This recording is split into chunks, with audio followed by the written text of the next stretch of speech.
Good morning, it's Tuesday, September 10th. I'm YourPlayerTwo. If you're a new subscriber, if you're new to the channel, this is a continuation of the 90-day live stream experiment that I'm doing, that I'm going to continue to do through Halloween every weekday at 8 a.m. Eastern. And today what I want to talk about were collaborations, which is something that I've talked about a lot on the channel before, both in pre-produced videos and on previous live streams.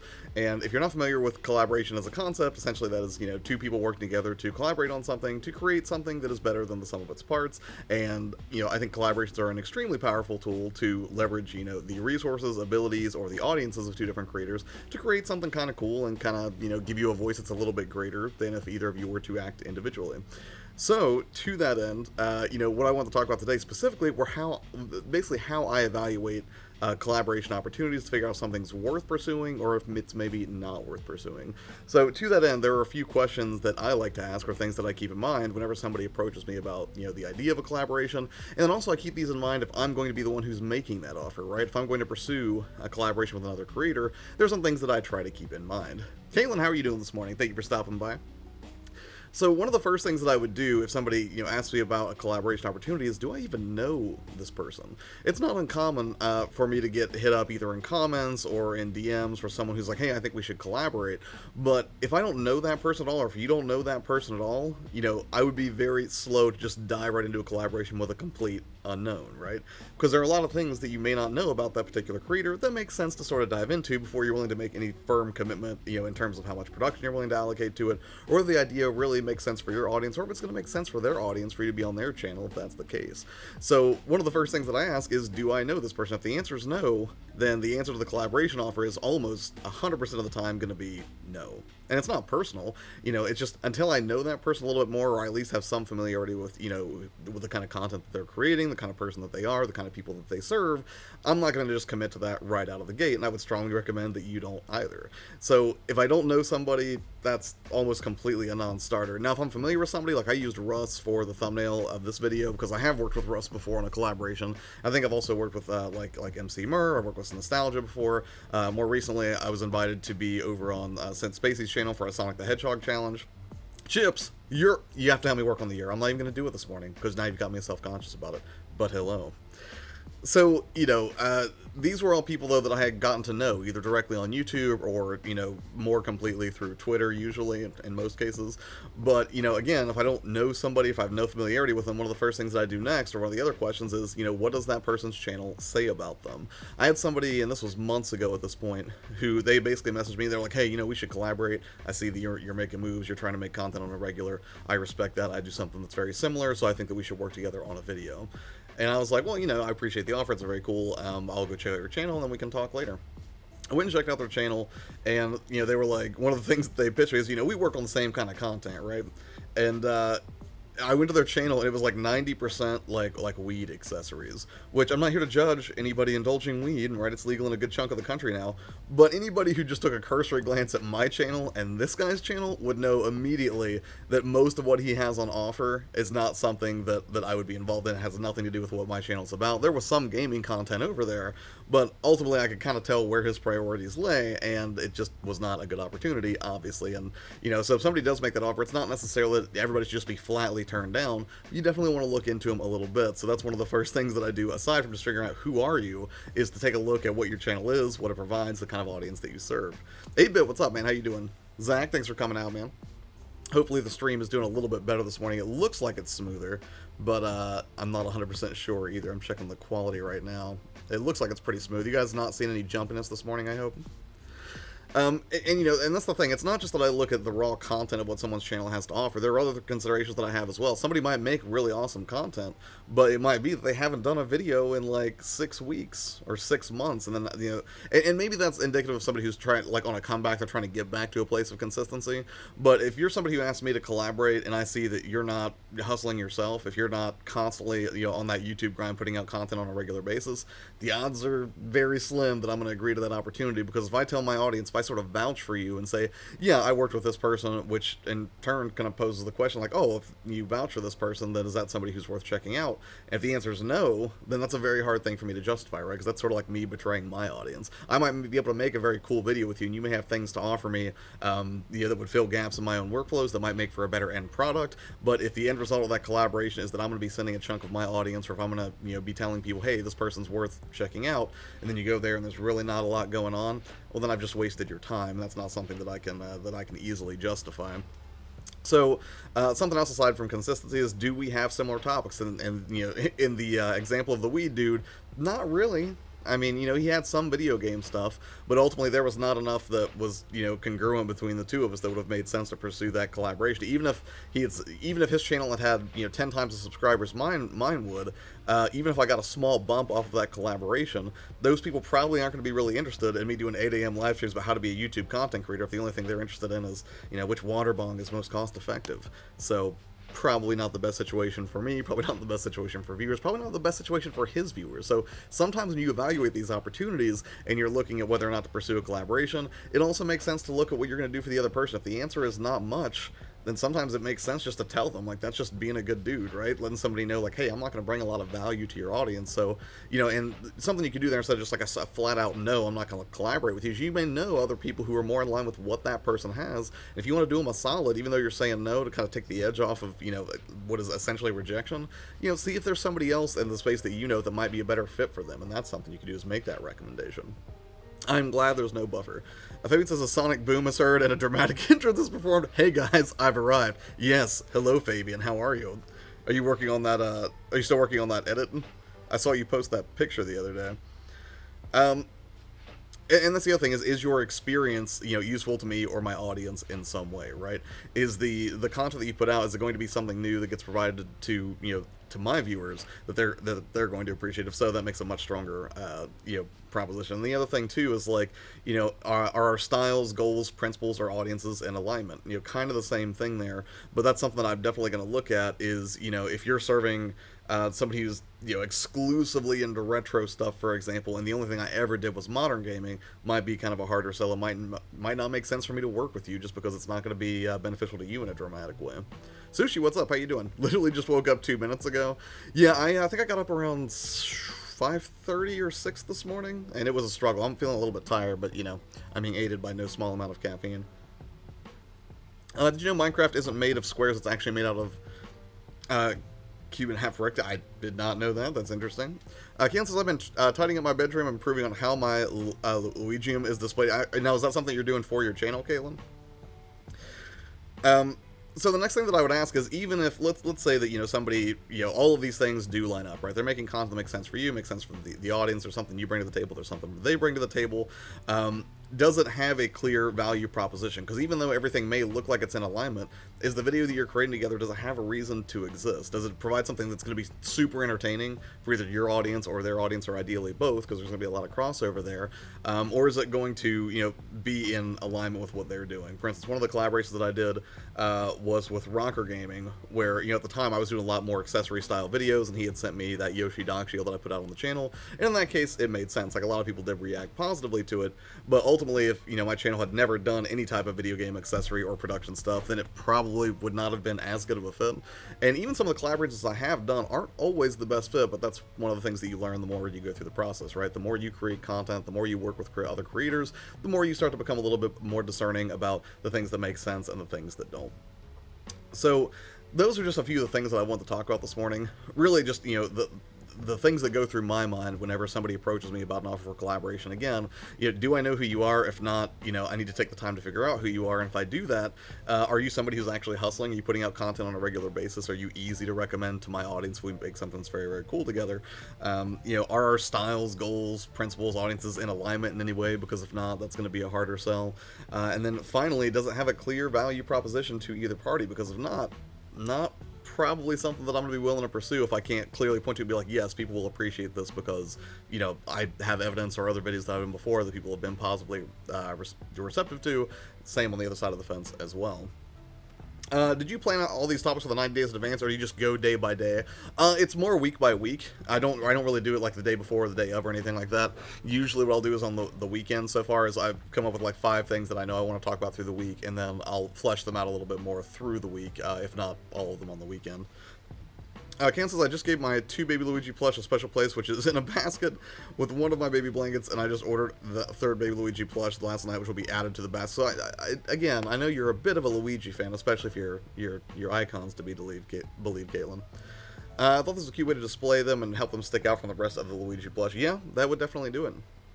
As X says, I need time to figure out who you are. Well, Detective just...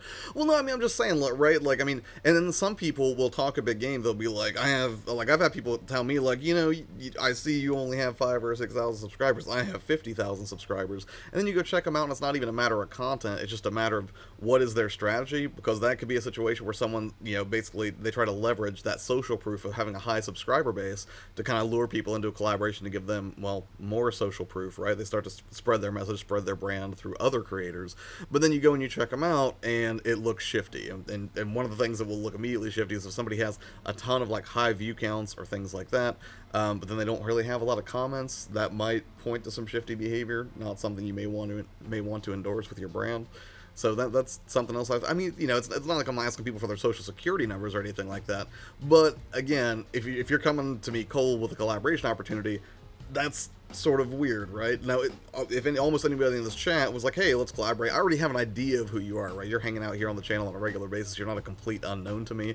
But, I mean, even people that hang out regularly, like, there are people who, comment stuff, and there are some people that, even though I know them, if they were like, hey, let's collaborate, I would have to say no. Not because I don't like the person, not because I don't appreciate them, hanging out on this channel, but some of them just aren't really creating on a regular, so I don't know how much sense that would make. Did they buy them subs? Sometimes. Also, hi, Beck. I think sometimes people buy subscribers, for sure. I think there's still a market for that, and I still think it's a horrible, horrible idea that nobody should do. The only benefit that I've heard of buying subs is that... who was, I can't remember if it was Murr, somebody had mentioned they thought that basically the tactic that people were utilizing were to buy subs that gradually trickle in, so instead of, not in one big spike where it's a little bit more obvious what somebody's doing, but they just give like a sort of anecdotal boost over a long period of time, because they think that scammers have started to adapt their strategies because of the algorithm. But even then, like, what's the point? Even if you gain 10,000 zombie subs over the course of 6 months, sure, you get some social proof where somebody who's not as familiar with YouTube might look at your presence and then be like, ooh, this person has so many subscribers, like they must be valuable. But to people who, are smart and do their homework and, they have a better understanding of how YouTube works, I mean, they're going to see through it, even if it's an anecdotal increase. Because most people don't get 60,000 views on a video and then have, like, 3 comments. Statistically, it just doesn't make any sense.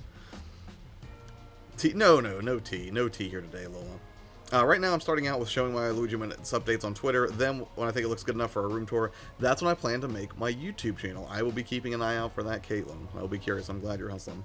Mine says, off-topic question, do you still play Beat Saber? Yes, I played Beat Saber this morning. No worries. Yeah, that's another one of those videos that kind of continues to do well, as I did a couple of Beat Saber videos on the channel.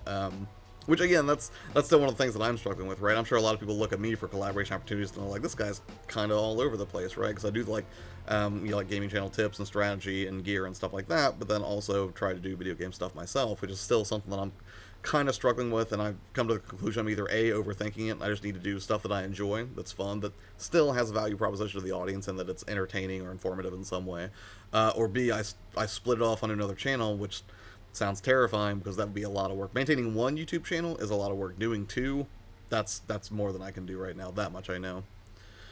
Fabian says it can be really obvious when people are buying subs, though, and YouTube can ban your channel when they find out. Right, exactly.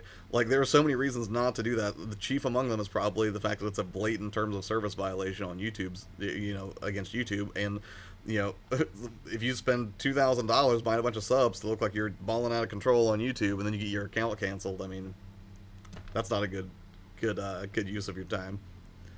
If you spend 1 million, you can buy 100 million subs. Whoever does that is sad. Yeah, and that's the thing, like, it's not that I don't understand it, right? I can empathize with people who are on a rush for that, because some people, they think that, you know, that success, again, it's like that underpants gnome mentality, right? They're just like, you know, get a bunch of numbers and then profit, but there's a whole lot that goes on in between those two stages that, yeah, I think a lot of people don't really take into account. You know, I mean, yes, you can make money on YouTube, but if your only goal is making money, I would never recommend YouTube to somebody who's like, I need to make money fast, I want a side hustle or something like that. This is a long game. Like, some people get lucky and they blow up fast, but even those people are the exception, not the rule. And usually whenever you see somebody that does do that, it doesn't necessarily mean that they're equipped for that instant increase in notoriety in this space, right? Because there's a lot more you learn, I think, just by hustling and grinding it out and building slowly, evenly, and in a way that is more stable for long term than if you just end up with an overnight success type situation. I would say in almost every arena of life, even, that most people who have unexpected instant overnight success are not in as good a position as the person who worked for it, you know, day in, day out for months, years, or whatever it takes on end. Like, even, what is it, statistically, most lottery winners, people who win the lottery and win millions of dollars, are usually broke again within like 3 or 4 years.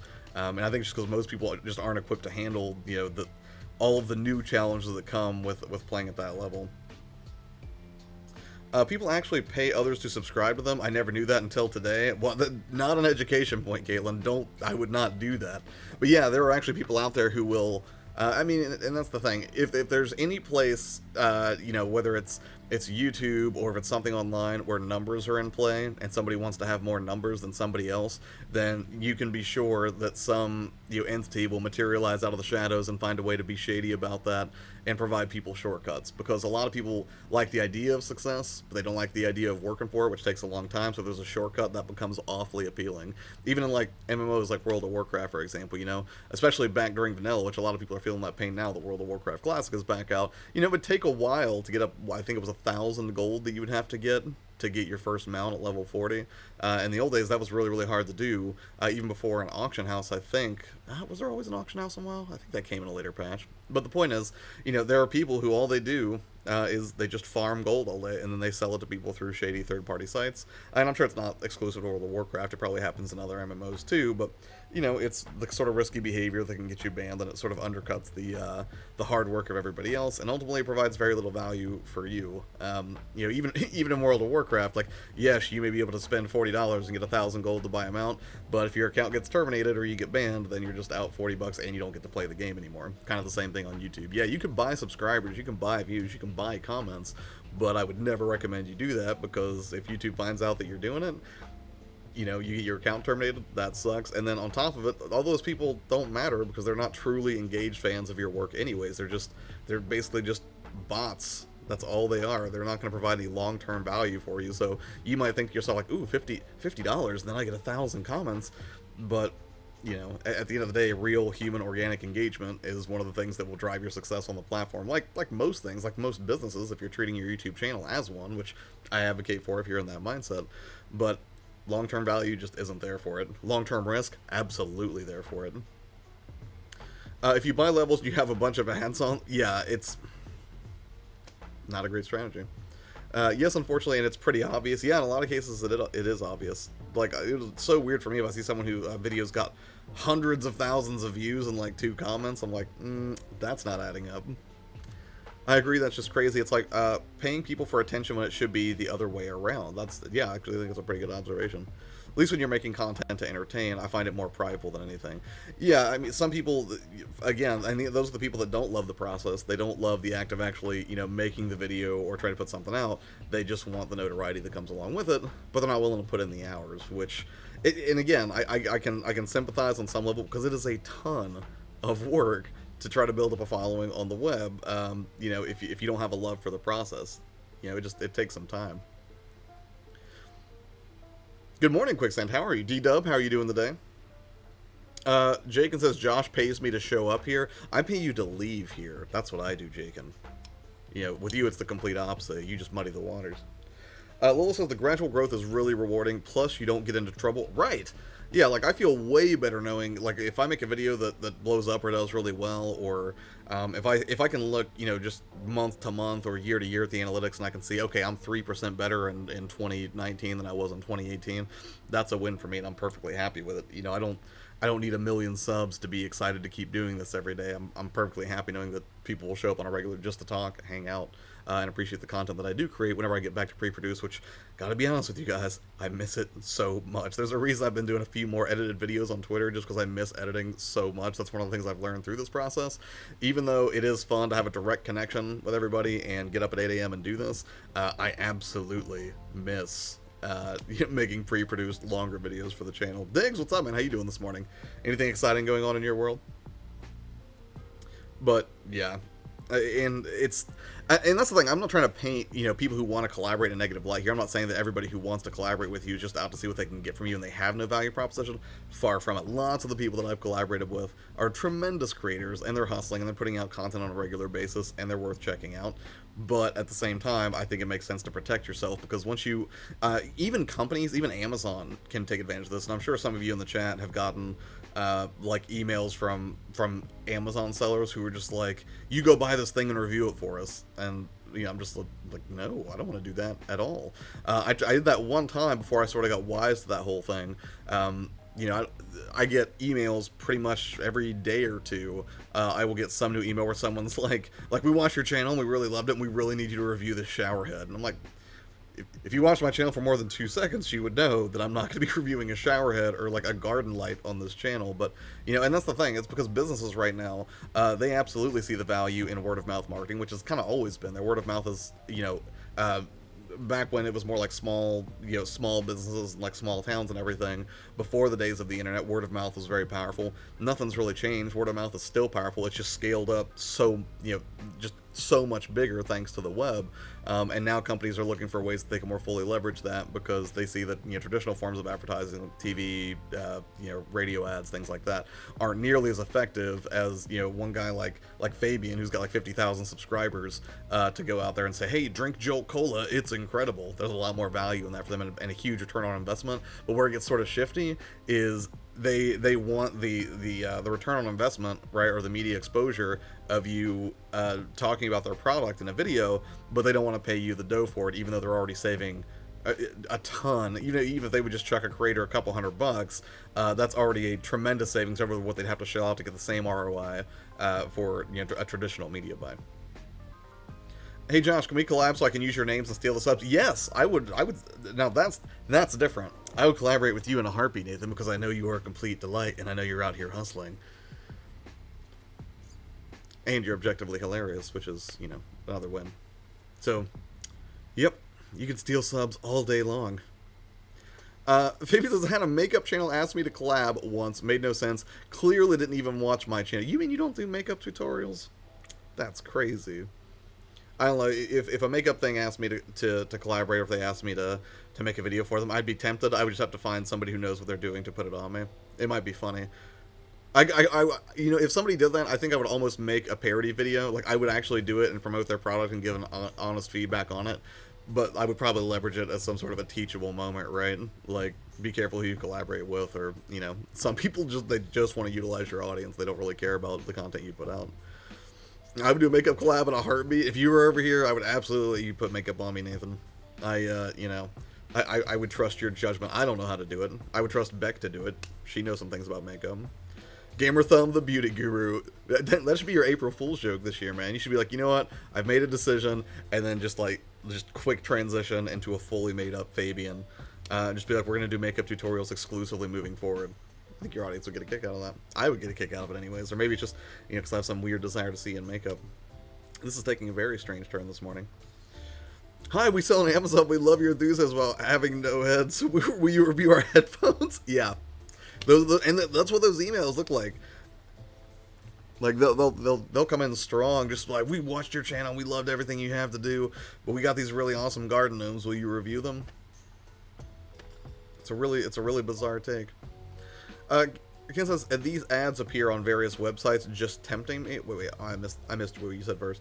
I just posted on Facebook about how annoying it is when eBay advertises Luigi plush to me that I want, especially rare ones, when I'm busy saving up for my next convention trip. Yeah, I mean, internet ads, man, they're crafty. You know, your whole search history, everything sort of gets tracked, so it's very easy for them to target you or retarget you more specifically. So. I just woke up to the surprise of mac and cheese. I'm happy with... That's tremendous. I never wake up to mac and cheese. I wake up to an annoying puppy who's excited to eat wet dog food. Not very appetizing compared to mac and cheese. Although for her, I'm sure it would be tremendous. Although I will say, she really likes Cinnamon Toast Crunch. Now, I don't feed her like a whole bowl of Cinnamon Toast Crunch, mind you. But I ran out of dog treats the other day, and I had to improvise. And so I used a little piece of Cinnamon Toast Crunch to reward her. She seemed very pleased by that. So... But yeah, what are you guys all doing this morning on your channels? I've got about 20 more minutes here to kind of talk and, you know, hang out a little bit. Personally, I keep playing the Dragon Quest XI demo. It's super fun. I think that's the game I'm most excited for this month. I know there's some great games coming out that are not, like, ports. But I have to say, the more I play Dragon Quest XI, the more I'm really pumped to continue playing it. My dogs love it. What kind of cereal? Is it even safe to give dogs cereal, or is it just like you want to limit it because of the sugar? I should probably know that. Zach says, if a beauty guru contacts you about a collab, go for it. They're popping up. Yeah, it's, you know, not the best. Speaking of reviews, I get emails every other day from indie devs asking for reviews, and it's always a super low budget, awful looking Steam game. Yeah, I get a lot of those too. Now, some of them are fine, like some of them I actually did check out and like, but most of the review offers I get, it's usually on Steam, which I don't really do PC games on my channel. It's not that I inherently have a problem with PC gaming, it's just for me, I prefer console, and it's extremely unlikely I'll ever start doing PC gaming content on this channel. I mean, I think it's got a great value proposition for people. I think PC gaming is probably the cheaper option. If all you're looking to do is play the games, you don't care about things like collecting or, you know, the convenience of hooking it up to your TV in an easy, pretty way is not a concern. Then I think it makes a lot of sense. But yeah, I'll just about never do Steam games. Now, developers hit me up with like review codes for console stuff. I'll entertain that notion all day long. Dito says, I'm playing Celeste Final Chapter. Ooh, that is excellent. That's a tough chapter. I mean, the whole game is pretty tough, but it's fair. That's why I like Celeste so much.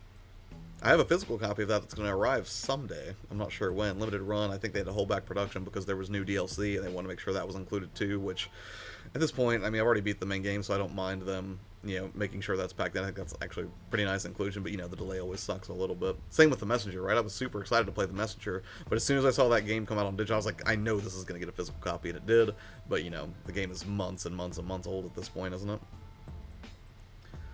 My plan is to look at the Shadow Warrior remaster and talk about how it was overshadowed by Doom and deserves way more attention. Shadow Warrior. I feel like I saw you mention that somewhere. Somebody mentioned it somewhere. Hold on a second. Because I know I never played it.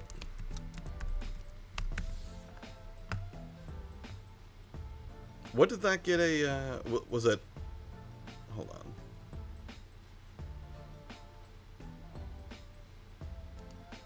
I'm going to look at it right now just because I'm curious. Because that sounds so familiar. I feel like I just had somebody talk about it. It's being billed as the greatest PC shooter of all time, which I think is a pretty bold claim. There's a lot of good shooters out there. Also, I would pay to see you in makeup. I'm not sure how I feel about that statement, but if I have the opportunity... First, I can't do makeup until I shave this into the handlebar mustache that D-Dub keeps going on about. That's going to happen, for sure. But makeup, I don't know how to apply makeup. I can't even put on like Halloween makeup in a way that doesn't make me look like an idiot. But maybe I will dress up for the actual Luigi's Mansion Halloween stream. Maybe I'll just get a Luigi hat and call it a day. My beagle ate a box of raisins the other day, which grapes are bad for dogs in most cases. Oh, that sucks. Shaboinky Boink, what's up? Most dog treats are wheat-based anyways. Cinnamon is fine for a dog. That's good to know. Yeah, it's not that I went on some mission. I was like, all right, we're going to switch you from a diet of chicken over to Cinnamon Toast Crunch. I hope you're ready, Chell. It was just one of those things where, you know, I didn't realize I'd run out of dog treats, and I'd already told her, like, hey, you want a treat? And I didn't have anything, so I was like, tortilla chip or Cinnamon Toast Crunch is about all I got for you. So that's what I ended up doing. maybe not the best. So, ooh, I'll tell you what is out today that I'm excited for though. Is anybody here gonna get uh, Blasphemous? That comes out today, doesn't it? Across all platforms. Which that always puts me in a weird position whenever these new indies are coming out, just because, you know, there are a lot of great ones, but I never know which platform I want to get it on, right? Like, the Nintendo Switch is usually the obvious draw for me because I like the portability, because I can play it in more places than I can, you know, Xbox or PS4. But then sometimes these games just have a, you know, they just have glaring issues on the Switch, or they're not optimized very well for it, and it's just, you know, not the best platform that you can get it for, even though that's my platform of choice in this generation. I'm trying to look at it. Actually, I'm looking up some of the reviews right now for Blasphemous. Looks like IGN gave it a 7. They say it's good. Which is weird. Like, that's the kind of game that, I don't know, like, the marketing was so strong for it, I thought, that, I just assumed that was going to be one of those indies that gets 9s and 10s, especially because it's such a unique art style. Now, obviously, that content's not going to resonate with anybody, particularly the thin skin when it comes to issues of religion, I would think, but it does look really, really quite pretty. I buy non-grain-based dog food. Isn't very nutritious for dogs. The first ingredient on the list is the most prevalent by law. I did not realize that, Shaboinky Boink. Phoebe says, can't wait for Link's Awakening. I'm excited for Link's Awakening, too. Again, that was a game that, when I was, what was I? I would have been 10 or 11 years old, I think. My dad had to go to Cincinnati, and he asked me if I wanted to go with him. It was in the summertime. And I basically just hung out in a hotel room while he went and did meeting stuff all day. And while he was doing that, all I did was play Link's Awakening on my red Game Boy Pocket. And I remember finding by accident, actually, in the course of playing it, did you ever see that, oh, what was it? It was like a teleport glitch where if you tried to move Link from one screen to the next, but you paused it at exactly the right moment, you could sort of glitch him through certain screens where he would get sort of stuck and hung up, but you could use it to go past obstacles. I think I did that and actually got stuck at one point, but I always thought that was funny. I'm sure that's not going to be an issue that pops up in this version, but at the time, I thought it was hilarious. Ooh, I wonder if I wonder if they might include the entirety of the original on the game as an unlockable. That would be a really nice touch. Because I'm thinking now of the Mana trilogy that they released on the Switch that had Final Fantasy Adventure like in its original Game Boy form. That would be pretty cool if after you beat this they let you unlock the original Link's Awakening to play. That would be tremendous. D-Dub says, personally for my own gain, I'd rather wait till Blasphemous is like half off and buy it in a few months. Yeah, I don't think it's going to be a launch buy for me. If there was a game that I was going to buy right now that recently released digital, which I don't like to do, but there are some games that definitely pull at me, it would definitely be Deadly Premonition, which, again, is a game that I missed the first time around. Thought it would be really fun. At least, I mean, it looks bonkers, right? Like, Deadly Premonition looks completely crazy. I don't know if anybody else played it the first time, but I didn't. Zach says, once I get a good PC to edit on, and Mike, I plan to look at over and underrated games on PS4. I think that is a unique angle. And again, like, that's one of the things that concerns me is when someone's like, I want to start a gaming channel. I'm like, that's really broad. You should bring it down a little bit. But then even if you get down to like, okay, I'm only going to review PS4 games, well, there's like a million channels out there that are only reviewing PS4 games. Like, what's a way that you can further distinguish yourself? And I think if you centered content around under and overrated games, I think that would be fun. Ken says, well, the original Link's Awakening is available on Nintendo Switch Online now. It is? Really? Link's Awakening, Nintendo Switch Online. I did not see that at all. Like, I can go to the eShop and buy this?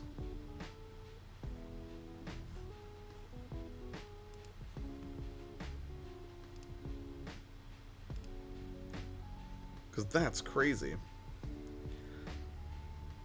I remember stealing things from the shop and the game renames you thief for the rest of the game. I can't remember if I ever did that or not, but that's hilarious. Link's Awakening is such a game for childhood memories for me, as I never bought it. I found it on a bus for my game. What, you mean you just found the cartridge just randomly on a bus? That's a pretty good find. It's on 3DS, not Switch. Really? Oh, you mean you can buy it through the 3DS eShop. Okay, I thought you were talking about like you got like a boxed release. I was like, that's super weird. Part of the Switch Online's package deal with the new SNES game collection they added. How did I miss this? Hold on.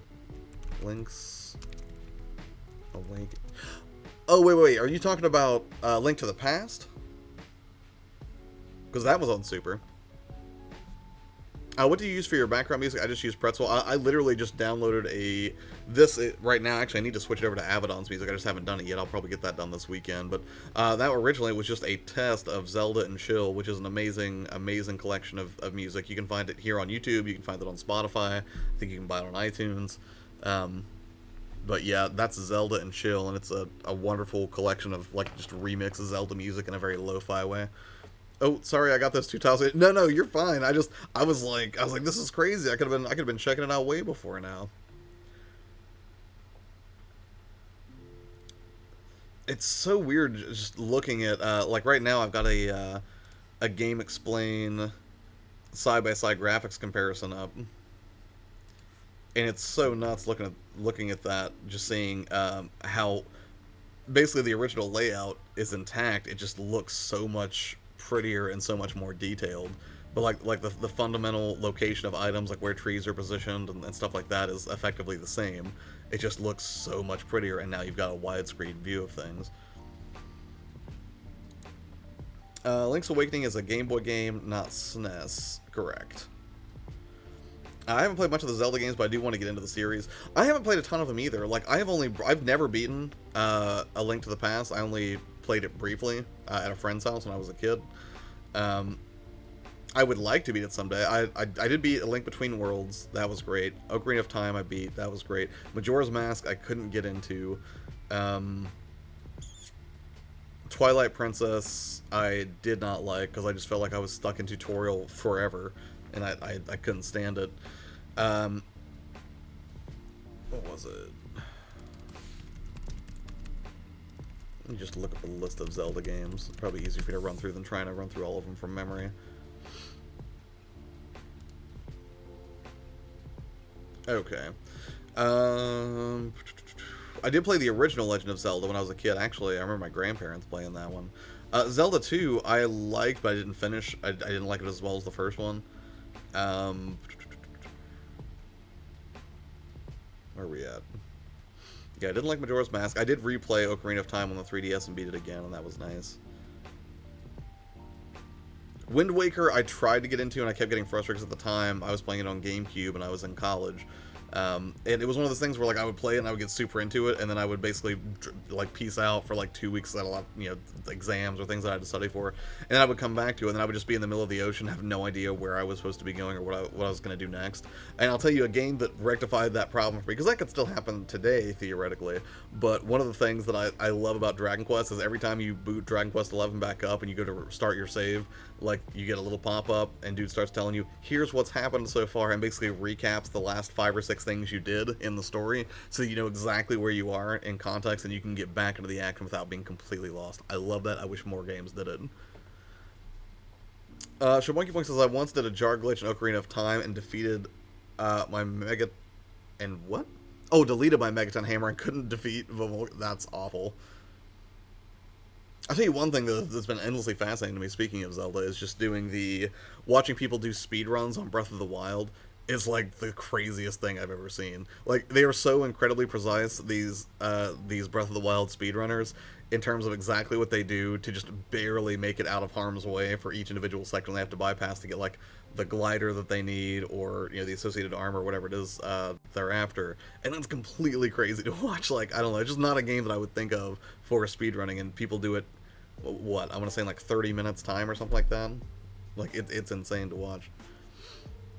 Breath of the Wild equals best Switch game. It's up there for me. Dragon Quest Builders 2 gives it a run for its money. It's not technically the better game, but I think I will spend more time with it just because the pure act of creation. Josh Johnson, good morning. Great name. Just so we're clear, I'm a big fan. So, how's your day going? You haven't uploaded in 10 years, Josh Johnson? Have you played Rambo on NES? It's a Zelda 2 clone. It's weird. No. I'll look it up, though. Hold on. Rambo 2 NES. Rambo First Blood Part 2 for NES? Wait. Or just Rambo 2? Also, I did see, what was it, Russian Attack for NES the other day, and which I had not. Oh wow, that does look a lot like Zelda. That's crazy. I did see Russian Attack the other day, and I don't know if it's a good game, but I remember people mentioning it, and when I saw it there, I was kind of excited. Rep, what's up, man? This is neat. I'm watching you on my Fire Stick and texting through the phone. Oh, right on, man. I think that may be the first time I've ever been on a Fire Stick. That's really interesting. Am I in your living room right now? You're right, that's a great feature. All adventures should have some form of list, right? And that was the only reason I didn't really get into Wind Waker. What was it, Skyward Sword? I never played that. I heard it was an amazing Zelda title, but I never played it. If it gets ported, I'll play it. But I'm probably not going to go back to the Wii to give it a shot. But I've heard it's a ton of fun. The Legend of Zelda games I'm mostly interested in to start with are Ocarina of Time and 3DS and Link's Awakening Remake. I have to imagine Link's Awakening is going to get either a remake or at least brought back in some significant way at some point. I am interested in Breath of the Wild as well, just because I've heard great things about it, but I want to play the other two I mentioned first. Breath of the Wild is amazing. Like, it's the kind of game you can just wander around and get lost in. Like, I think I've got close to 200 hours in it, but then there are people out there like Yellow Kazoo. I think she's got like 500 or 600 hours in Breath of the Wild. Like, it's just a fun game to sort of aimlessly wander in, especially after you've beaten it or gone through all the DLC and everything. Zelda 2 is trippy. Yeah, it was a weird departure. Like when I first played it. Yeah, I'm looking at it now. It's just like a 1-for-1 of Zelda 2. It looks like it's really bizarre.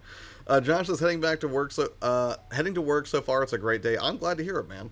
Hopefully you're not driving and texting. I mean, I appreciate your viewership, but at the same time, I don't want to be responsible for you, getting a ticket or worse operating a motor vehicle. Red says, I've always wanted to do a podcast type of show with others, but it's hard to set up. Do you know of any podcast YouTube shows like that?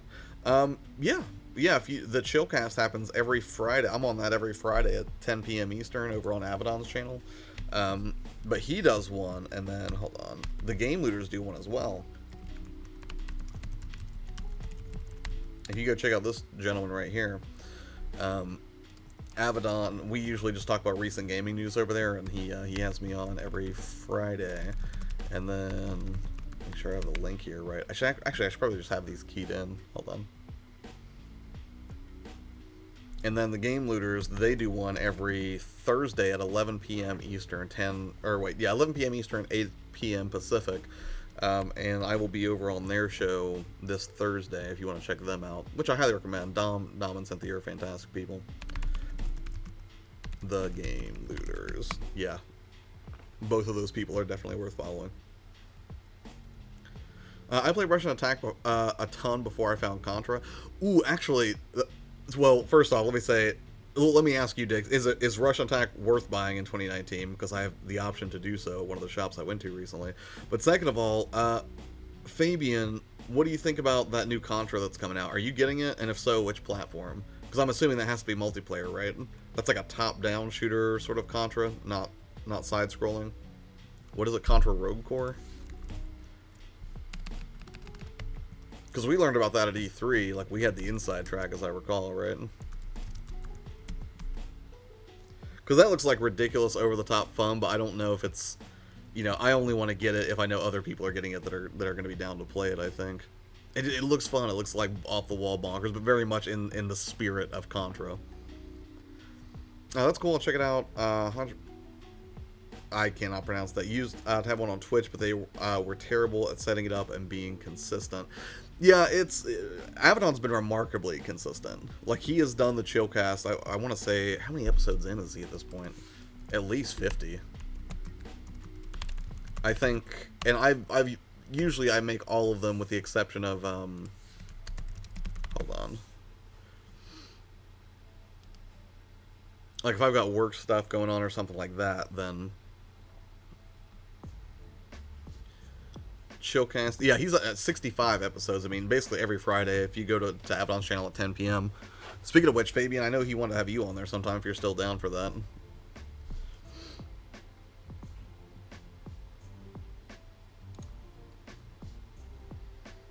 I used to replay Golden Sun constantly. I actually just started Golden Sun a couple of months ago, mainly because I was messing with the PSP Go, and I had, which again is such a fantastic little emulation system for on the go. I love it.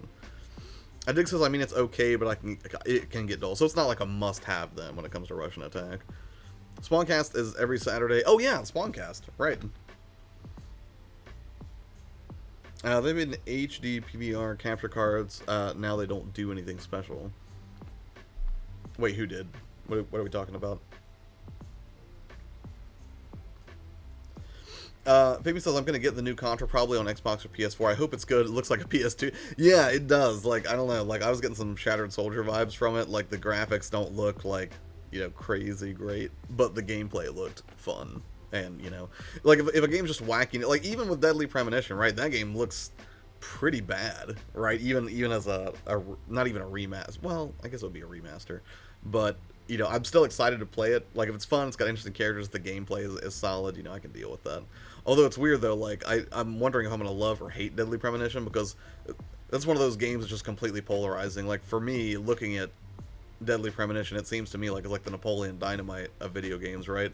People were either like over the top, like love it, it's incredible, or they just flat out hated it. Like, I was seeing the reviews for that were just like, some publications were like, this is a 1 out of 10, this game is garbage. Then other people are like 10 out of 10. This is a brilliant step forward for the medium. Oh, okay, I gotcha. Red. Can we collaborate because I like views? Maybe someday. If you're consistently putting stuff out and it makes sense, I would absolutely entertain that notion, Zach. Can't be worse than Crackdown 3. I started Crackdown 3 and it was fine. I was getting some Arkham Origins vibes from it in a weird way. It used to be them, Elgato, and Avermedia. I gotcha. Yeah, so far, I pretty much stuck with Elgato and Avermedia. It's so weird, because that Avermedia, I use that constantly for capture. Now, like, for the raw gameplay capture, I use it because I'm willing to take a slight quality hit from the Avermedia Live Gamer Portable 2, which does not capture as good video that looks as good as what I get from the Elgato HD6DS, but I get reduced file sizes, and that's a lot more helpful for my editing workflows if I do have to do something that's, you know, gaming footage heavy, which I have to say, it was funny, I was copying a bunch of footage the other day, and by far, the game that I've captured more footage for than anything this year has been Dragon Quest Builders 2. Like, I've got like 80 or 90 clips for that game, and I'm just like, when am I ever going to use these? But I'm compelled, right? I'm always looking for that next content opportunity, so I'm afraid not to capture footage when I play. Is it part of the Contra collection, or is it something new? No, this is something new. I think I can drop a link in here. Hold on. Because they had like a, what was it, a Back in Black trailer or something? Let's see if I can pull it up.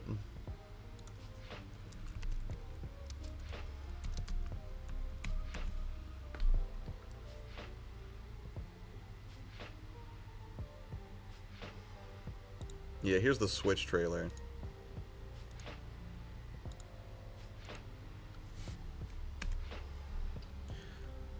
I love Avermedia. Yeah, it's weird because I wasn't familiar with them, and I was actually kind of a brand loyalist in that way because I was more interested in Elgato products mostly. But having now used them, like, it's solid. Now, a lot of purists or people that really like the technical best don't like Avermedia, but for convenience or if you're looking for speed, I think it's a good option for capturing. Heck yeah, I gotta go because my cats are eating my house. What? Yes, before your before your cats eat your home, you should probably go, Zach. But thanks for hanging out, man. But yeah, I'm hoping that Contra Rogue Core is a good time. Like, it's like another game that looks sort of like that I was on the fence about, but I think it's gonna get a physical release too. Is Rad. I think Chris Levi got that. I think he enjoyed it, but I'm not sure. I'll have to spend some more time with it. But I mean, there's so many games coming out. Like, I was looking at Best Buy trying to get an idea of if I wanted to pre-order all the games that I was looking to get or how much it was going to cost. It's not a good situation. There's just too many. Like, the big ones that I want for this month are, hold on. I'm on the fence about Monster Hunter World Iceborne. I know a lot of my friends play it, and I know they're nuts about it, but it's not my favorite game ever. It's fun when you play with friends, but for me, it's not a game that I would just fire up solo. Borderlands 3 is next week, which I have to get for family reasons, right? My dad, he's getting it for his birthday, and he'll definitely be dying to play Borderlands 3, but I'm getting it for the PS4. Link's Awakening, of course, that's like a must-buy, and for me, Dragon Quest 11, so those are 3 that I really want to get this month. But then also, now I'm kind of on the fence about Code Vein, just because that seemed like a, you know, I didn't get super into Dark Souls. You know, I tried, but that is, that's an investment of time and frustration to some degree. But I will say the anime look and just like that trashy new metal vibe from Code Vein really grabbed my attention. As somebody who watched a lot of, or listened to a lot of bad music in the 2000s.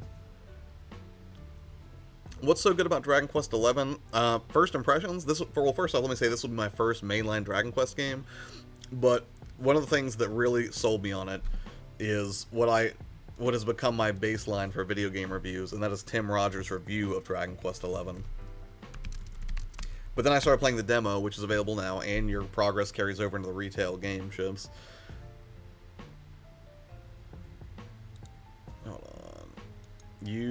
Anybody who hasn't seen this, if you're on the fence or you want an exhausting look at what to expect from Dragon Quest, watch this video and get back to me. It is delightful.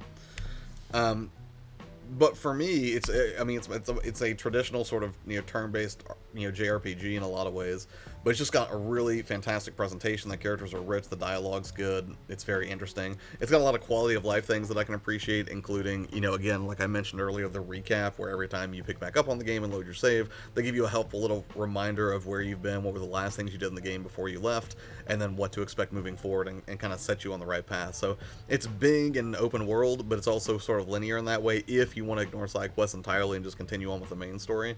But the combat's tight. It's very, like, the map's easy to navigate. I like the characters a lot. I'm curious to see where the story's going.